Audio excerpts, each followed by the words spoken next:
মহিলা মা বোনদেরকে বলছি, সকালবেলা যখন রান্নাঘরে যাবেন, রান্নাঘরে যাওয়ার পূর্বে আপনারা চালের ড্রামে বিসমিল্লাহ বলে হাত দিয়ে এক মুষ্টি চাল নিয়ে আলাদা একটা পাত্রের মধ্যে রাখবেন এবং এই চালগুলা কি করবেন আমি আপনাদেরকে বলে দিচ্ছি।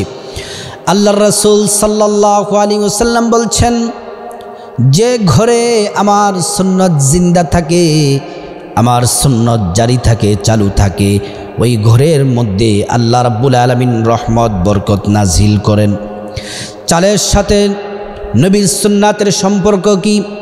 আল্লাহর রাসূল বললেন, প্রত্যেক কাজের শুরুতে তোমরা বিসমিল্লাহ পড়ো। এই বিসমিল্লাহর আমল করা এটা আমার নবীর সুন্নাত। সুবহানাল্লাহ। এজন্য প্রিয় দিনী ভাই বোন, হাদিসের মধ্যে আল্লাহর রাসূল বলছেন, মান আহাব্বা সুন্নতি ফাকাদ আহাব্বানি ওয়ামান আহাব্বানি কানা মাই ফিল জান্নাহ।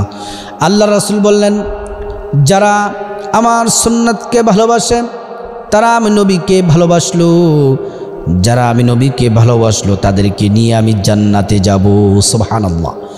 প্রিয় দিনী ভাই বোন, বিশেষ করে মা বোনদেরকে বলছি, সকালবেলা রান্না করে যাওয়ার পূর্বে চালের ড্রামে বিসমিল্লাহির রহমানির রহিম বলে হাত দিয়ে এক মুষ্টি করে চাল রাখবেন একটা পাত্রের মধ্যে। প্রত্যেক দিন এমন করে রান্নাঘরে যাওয়ার পূর্বে বিসমিল্লাহ বলে চাল একটি পাত্রের মধ্যে রাখবেন, জমাতে থাকবেন চাল এখানে। আল্লাহর রাসূল সাল্লাল্লাহু আলাইহি ওয়াসাল্লাম বলছেন, তোমরা দান করো, বেশি বেশি করে দান করো। আল্লাহ কোরআনে বলছেন, আল্লাযীনা ইউনফিকুনা ফিস সাররাই ওয়াদ দাররা ওয়াল কাযিমিনাল গায়যা ওয়াল আফিনা আনিন নাস ওয়াল্লাহু ইউহিব্বুল মুহসিনিন। আল্লাহ রাব্বুল আলামিন বললেন, যারা মুহসিন বান্দা, আমার প্রিয় বান্দা, যারা সুখে দুঃখে অভাবে থাকো আর ধন সম্পদ থাকুক, যেই কোনো পরিস্থিতিতে থাকো না কেন, যে পরিস্থিতিতে থাকো, আমি আল্লাহর রাস্তায় তোমরা দান করো। আর যারা আল্লাহর রাস্তায় দান করে আল্লাহ তাদেরকে ভালোবাসেন। আল্লাহর হাবিব সাল্লাল্লাহু আলাইহি ওয়াসাল্লামের সবচেয়ে গরিব সাহাবী, তিনি মসজিদে নববীর মুয়াজ্জিন ছিলেন। লজ্জাস্থান শুধুমাত্র ঢাকার মতো কাপড় ছিল, আর কিছুই ছিল না। আল্লাহর রাসূল বললেন, এই বেলাল, তুমি আল্লাহর রাস্তায় দান করো। আল্লাহর রাস্তায় দান করলে আল্লাহ রাব্বুল আলামিন তোমার উপর রহম নাজিল করবেন, আল্লাহ খুশি হয়ে যাবেন। অথচ বেলাল রাদিয়াল্লাহু তাআলা শুধুমাত্র লজ্জাস্থানের কাপড় ছাড়া আর কাপড় ছিল না। আল্লাহ রাসূল বললেন, তোমরা অভাবে থাকো, সুখে থাকো, দুঃখে থাকো, সব পরিস্থিতিতে সাধ্য মতো তোমরা দান করো। আপনি যদি দান করেন, আল্লাহ রাব্বুল আলামিন আপনার দানটাকে আল্লাহর কুদরতি ডান হাতের মধ্যে নেন। ওয়ামা কদারুল্লাহা হাক্কা কদরিহি ওয়াল আরদু জামিআন কবদতুহু ইয়াউমাল কিয়ামাহ। আল্লাহ রাব্বুল আলামিন দানটাকে ডান হাতে নেন, সেটাকে লালন করতে করতে বাড়াতে থাকেন। আপনি পৃথিবীর মধ্যে 1 টাকা দান করবেন আর দেখবেন কিয়ামতের ময়দানে 1 টাকা উহুদ পার পরিমাণ নেকি হয়ে গেছে। সুবহানাল্লাহ। আল্লাহ রাব্বুল আলামিন বলছেন, তোমরা মিসকিনদেরকে খাবার খাওয়াও, এতিমদেরকে খাবার খাওয়াও। আর আইতাল্লাযী ইউকাযযিবু বিদ্দীন ফাযালিকাল্লাযী ইয়াদউল ইয়াতীম ওয়ালা ইয়াহুদ্দু আলা তাআমিল মিসকিন। আল্লাহ রাব্বুল আলামিন বলছেন, তোমরা এতিমদেরকে ঘাড় ধাক্কা দিও না এবং মিসকিনদেরকে খাবার খাওয়াও। আল্লাহ অন্য জায়গায় বলছেন, ফাআম্মাল ইয়াতীমা ফালা তাকহার।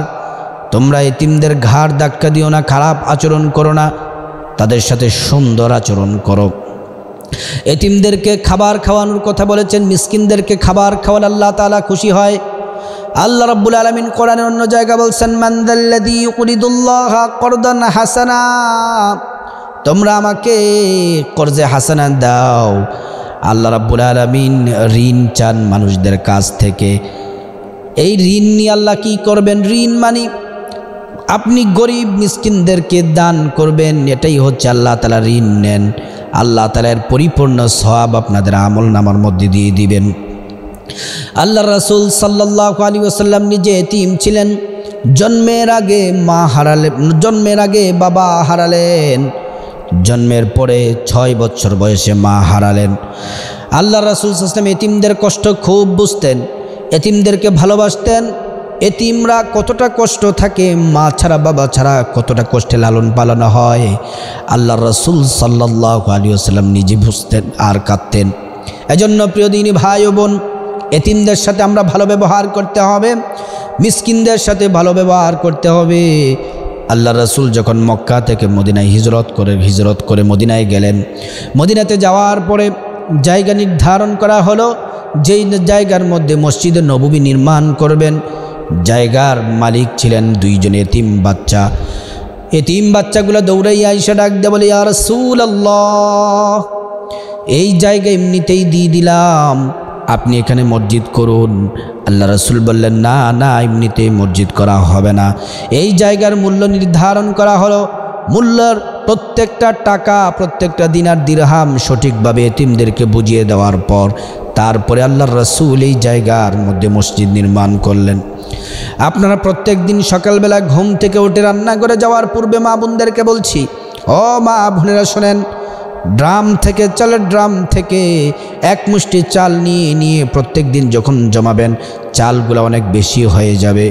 তখন যদি ভিক্ষুক আসে, এখান থেকে ভিক্ষুককে দিবেন, মিসকিনদেরকে দিবেন। যেই পরিবারে খাবার চলে না, যদি চাল বেশি হয়, আপনারা বেশি পরিমাণে চাল নিয়ে তার পরিবারকে দিবেন, এবং ডিম দিবেন, মুরগি কিনে দিবেন, মাছ কিনে দিবেন, জামা কাপড় কিনে দিবেন, এবং তাদেরকে দান করবেন, তাদেরকে খাবার দাবারের ব্যবস্থা করবেন। এটাকে শুধুমাত্র আল্লাহকে রাজি খুশি করার জন্য করবেন। আপনাদের কপাল খুলে যাবে, রিজিক আল্লাহ বরকত দিবেন, সন্তান সন্ততির উপর আল্লাহ রহম নাজিল করবেন, টাকা পয়সার আপনাদের কোনো অভাব হবে না। আল্লাহ তাআলা বরকত দিয়ে আপনার সংসারটাকে পরিপূর্ণ করে দিবেন। আল্লাহ পাক আমাদেরকে বেশি বেশি করে দান সাদাকা করার আল্লাহ তাআলা তৌফিক দান করুন।